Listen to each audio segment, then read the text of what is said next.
Let me warn you.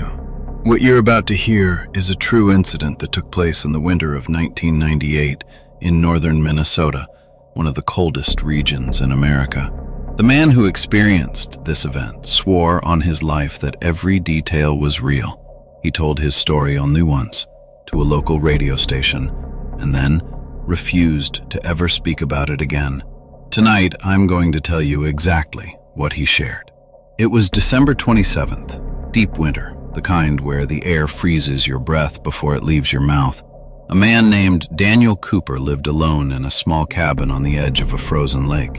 He was a quiet man, a school bus driver, a fisherman, not the type to make up stories. That night, around 2:15 a.m., he woke up to a strange sound. Not the wind, not the shifting ice, something else. It was knocking. 3 slow, heavy knocks at his front door. Thump, thump, thump. Daniel grabbed a flashlight and walked to the door. He didn't open it. Not in this weather, not at this hour. But he shouted, "Who's there?" Silence. Then the knocking came again, this time faster, more urgent. Thump, thump, thump, thump. He looked through the small window next to the door and saw nothing but winter darkness. Except, just for a second, he saw a shadow, tall, still, like someone standing only inches from the door. Daniel's first thought was that someone might be injured, maybe a stranded hiker. So we opened the door just a crack, but no one was there. No footprints in the snow, no marks, no movement, just the freezing, silent winter night. Before he could even process what he had seen, he heard a whisper behind him, inside the cabin. "It's cold. Let me in." He spun around, shining the flashlight, but the room was empty. And yet he could feel something that didn't belong. Something colder than the winter outside. Daniel backed away slowly, clutching the flashlight. He kept repeating to himself, "Get out, just get out." He walked backward toward his bedroom, but then he heard it again, this time from the kitchen. Knock, knock, knock, as if someone were tapping on the inside of the walls. The temperature began to drop. The windows frosted over. His breath turned white in the beam of the flashlight. Inside the house, Daniel grabbed his winter coat and rushed outside, slamming the cabin door behind him. He ran to his truck, turned on the ignition, and stayed inside with the heater blasting until sunrise. When he finally returned to the cabin the next morning, he found the front door wide open, the inside of the walls covered in ice crystals, and on his dining table, a single wet handprint, a large human handprint. As if someone had rested their hand there after coming in from the snow. He moved out 2 weeks later. Never went back. Witness statement. Official summary. The incident described above was recorded by the local radio station North Trail FM in January 1999. Daniel Cooper submitted his testimony voluntarily and insisted that the knocking occurred exactly as described. No footprints were found around the cabin despite fresh snow. The temperature inside the cabin dropped significantly and unnaturally. The handprint on the dining table did not match his own. He was alone that night. No visitors, family, or neighbors anywhere within miles. The station archived the recording, labeling it Case Number 147, The Cold Visitor. Daniel never returned to the cabin, and it remains abandoned to this day. Locals say that during harsh winters, hikers have reported hearing 3 slow knocks near that lakeside path. Thump, thump, thump. And they say the cold in that area feels like someone still waiting to be let inside. If you'd like more true-style ghost stories, more winter hauntings, more mysteries waiting in the dark, make sure to subscribe to the channel. It only takes a second, but it helps these stories reach others wandering through the night. Hit the like button, subscribe, and ring the bell so you'll know when the next story is ready to follow you home. Until then, stay warm, stay safe, and whatever you do, don't look behind you.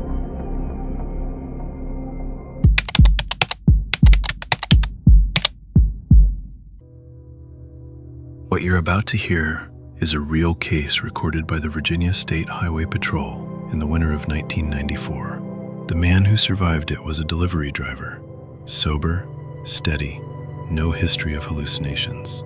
He described the event only once during an official interview, and afterward refused to drive nights again. This is exactly how he told it. It was just past 3:40 a.m. on January 12, 1994, when Earl Matthews, a 38-year-old delivery driver, pulled into a small rest stop off Highway 23 in rural Virginia. It was freezing, the type of cold that makes the air metallic in your lungs. He planned to stretch his legs, grab a soda, and get back on the road. The rest stop was empty. No cars, no lights except some flickering fluorescents, and the sound of wind scraping across the parking lot. As Earl stepped out of his truck, he noticed something odd. A woman stood at the far end of the concrete walkway, thin, still, wearing a faded blue dress. She didn't move when he looked at her, didn't wave, didn't ask for help, just stood there, facing the highway. Earl called out, "Ma'am, you need help? It's cold out here." No reaction. He took a few steps toward her, maybe 10 feet away, and suddenly realized something was off. She wasn't breathing, not visibly, not even a mist in the freezing air. Before he could say anything else, she turned her head slowly and looked directly at him. Earl felt his stomach drop. Her eyes were glassy, almost cloudy, like she had been underwater for a long, long time. He froze, and then she said, in a flat, drained voice, "Where is my ride? I'm still waiting for my ride." Earl stepped back toward his truck instinctively, and when he looked up again, she was gone, vanished. No footsteps in the frost, no rustling, nothing. He got back in the truck, locked the doors, and started the engine. That's when he heard it, a soft sound from directly behind him, the unmistakable click of a seatbelt locking into place. Earl didn't turn around. He didn't move. He didn't breathe. He kept his eyes locked on the windshield as the temperature inside the truck began dropping fast, like someone had opened all the windows. But he hadn't. In the rearview mirror, the glass fogged over. Then, slowly, a shape began to form behind him. A shoulder, a faint outline of hair, a figure sitting, perfectly still. Then a voice, the same flat voice he heard at the rest stop, whispered, "You drove past me last night. I thought you'd stop this time." Earl's hands shook. He slammed the truck into drive and sped back onto the highway. The cold presence stayed behind him, mile after mile. Finally, after 5 endless minutes, he shouted, "Who are you? What do you want?" The temperature rose suddenly, and the voice whispered, "Take me home." Then the seatbelt behind him unbuckled. Earl pulled over on the shoulder, shaking uncontrollably. He forced himself to turn around. No one was there. The rear seat was empty, except for a single wet patch, shaped like someone had been sitting there, soaked through. He drove straight to the next town, reported the incident, and refused night routes forever. Incident report. Virginia State Highway Patrol case file number R21994. The rest stop passenger. Filed January 14th, 1994. Location: Highway 23 rest area, Wise County, Virginia. Witness: Earl Matthews, delivery driver, age 38. Recorded claims include visual encounter with female figure wearing a light blue dress. Figure disappeared without footprints despite frost-covered ground. Temperature drop inside vehicle consistent with environmental anomalies. Rear seatbelt latched and unlatched without physical contact. Wet impression found on vehicle upholstery. According to state records, a woman matching the witness's description died in a car accident near that same rest stop in January 1973. Her body was discovered a full mile away from the crash site, as if she had been trying to walk home. The rest stop has since been removed and the location fenced off. But truckers still say that, on winter nights, you may see a woman standing by the old concrete walkway, waiting for her ride to finally arrive.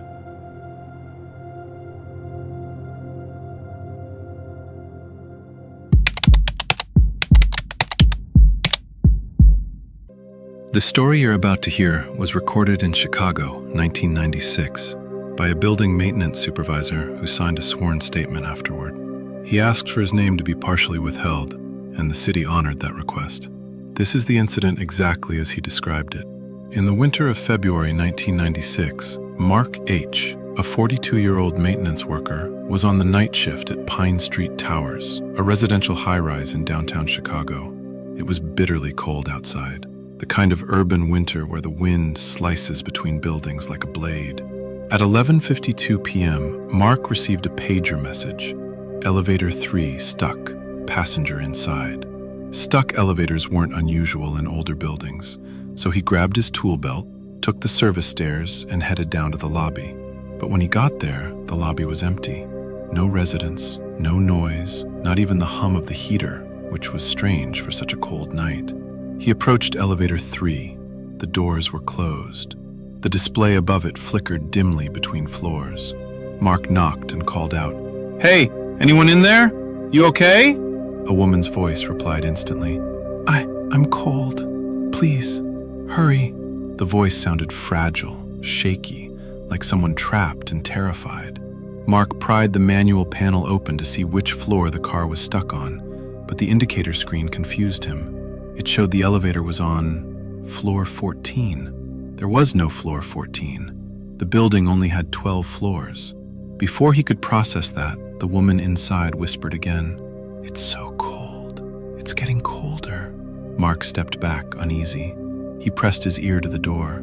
Suddenly, a blast of freezing air seeped through the seams, breath-stealing cold, far colder than the winter outside.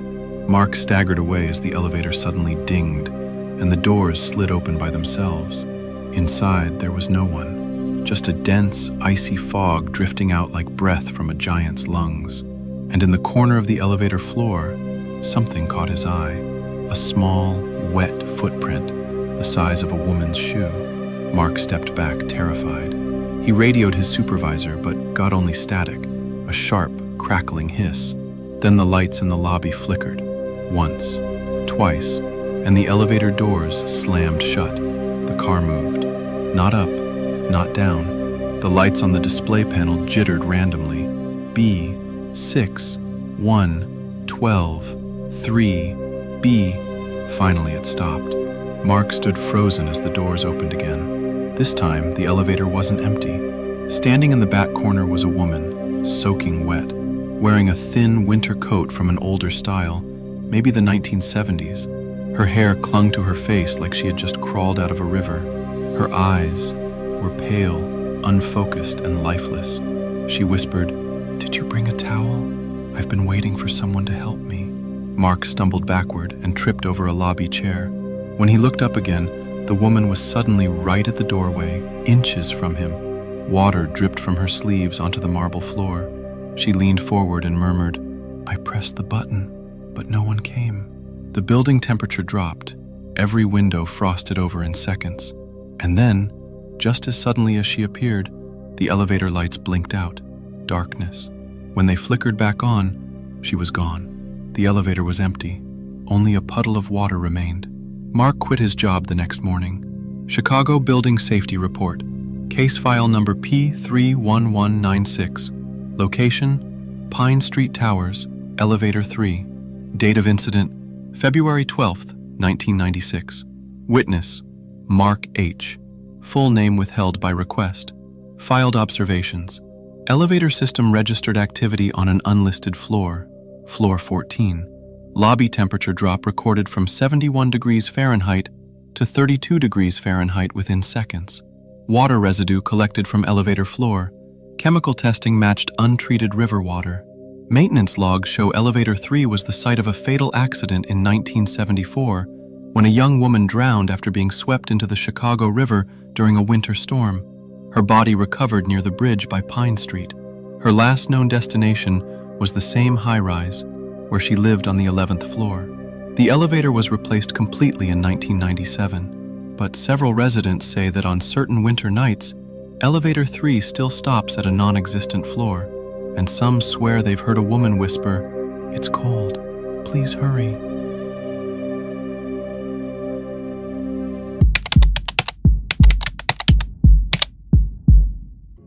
The story I'm about to tell you was reported to the Wyoming State Patrol in December 1993 by a retired Army mechanic. He was level-headed, sober, and known for never exaggerating anything. But after this night, he refused to drive long distance ever again. This is the event exactly as he described it. It was December 18th, 1993, on a frozen stretch of Highway 85, about 40 miles south of the Wyoming-South Dakota border. Lewis Grant, age 51, was driving home from a late holiday shift at the motor pool. The time was a little after 1 a.m. Snow fell lightly across the empty highway. No cars, no houses, no towns for miles. Just darkness and the sound of tires crunching over ice. As Lewis rounded a bend, he noticed something unusual in his rearview mirror. Headlights. 2 perfect white lights appeared far behind him, but bright, steady, and high off the ground, as if from a tall truck. Lewis wasn't expecting traffic this late, but he kept driving. A minute passed, then another. But the headlights didn't get closer, didn't fade away. They stayed exactly the same distance behind him, like they were matching his speed perfectly. Lewis muttered, "All right, buddy, just pass me if you want." And right then the headlights shifted lanes, but not forward. They slid sideways, smoothly, silently, like the vehicle was drifting across black ice, but without any sound of skidding. Lewis gripped the wheel tighter. He tapped his brakes gently to let the car pass. The headlights slowed too, stayed behind him, unmoving. Then he saw something that made his blood run cold. The lights were not reflecting off snow, guardrails, or even the road. There was nothing behind them. No body, no shadow, just 2 floating headlights following him. Lewis whispered, "What the hell?" And then the headlights blinked. Not once, but twice, as if someone or something was signaling him. Lewis pressed the accelerator. His old sedan roared forward, engine straining in the cold. The headlights behind him did the same, gliding effortlessly over the highway. Still no engine noise. Still no vehicle body. Just the cold white beams. Lewis's heart pounded. He knew the stretch ahead, a dead straight road for 5 miles, nothing but plains on either side. He tried his radio. Static. He tried his CB. Static. Snow thickened around him, swirling like white dust storms in his headlights. Then, suddenly, the 2 ghostly lights jumped forward, closing half the distance instantly. Lewis screamed and swerved. The lights shifted with him. Left lane? They followed. Right lane? Still there. Faster? Still matching. And then they rose.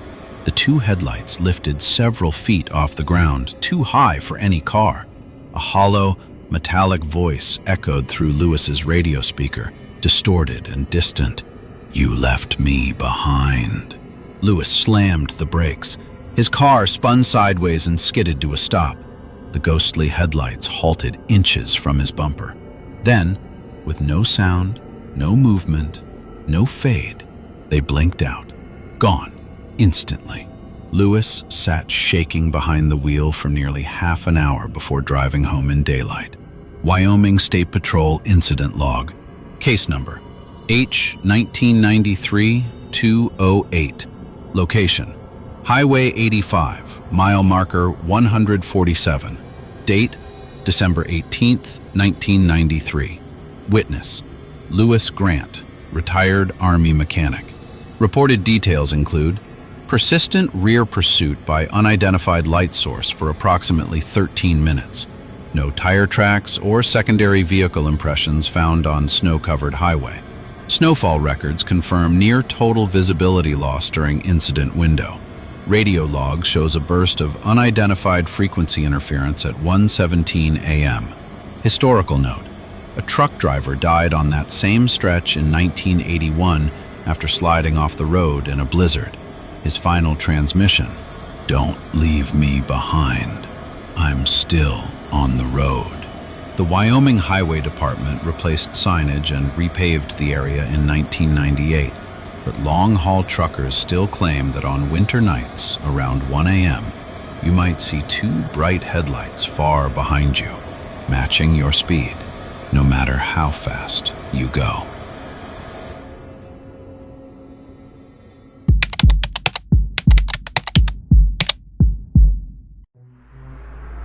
What you're about to hear is taken from a 1991 incident report filed by the U.S. Forest Service in Northern Oregon. The ranger who witnessed it was a veteran with 12 years of outdoor experience, calm, respected, and not prone to superstition. He recounted the event only once in a written statement and never spoke of it again. This is the story exactly as he submitted it. It was December 4th, 1991. Deep winter in the Mount Hood National Forest. Ranger Sam Dalton, age 34, was on a late-night patrol after reports of illegal hunters in a restricted zone. The temperature hovered near zero. The sky was moonless. The only sound was the crunch of snow under Sam's boots. Around 12:40 a.m., he radioed the station that he'd found tire tracks leading into an unmarked service road. The tracks ended abruptly at a clearing. No people, no signs of camp, just towering pine trees swaying gently in the freezing wind. Sam stepped deeper into the clearing, shining his flashlight across the snow. That's when he heard it, a whisper, soft, faint, almost like wind moving through a narrow crack, but the air was still. Sam turned slowly, scanning the tree line. Again, the whisper came, this time clearer. "Sam, come here." He froze. No one else should have known he was out there. Only the station dispatcher had his route. Sam stepped back, carefully. The whisper drifted again from a different direction. "Don't leave. I'm cold." His flashlight flickered. Then he noticed something on the ground, a set of footprints leading from the tree line into the clearing. Bare footprints, small, like a child's. They walked in a straight line toward him and then stopped, directly at his feet. Sam's breath caught in his throat. The forest whispered once more, "You found me." Sam's instincts took over. He drew his sidearm and backed toward the trail, but the footprints behind him began spreading. Not new steps. The original prints began widening, as if the snow were sinking deeper under invisible weight. Then the pines around him started to creak, one, then dozens at once.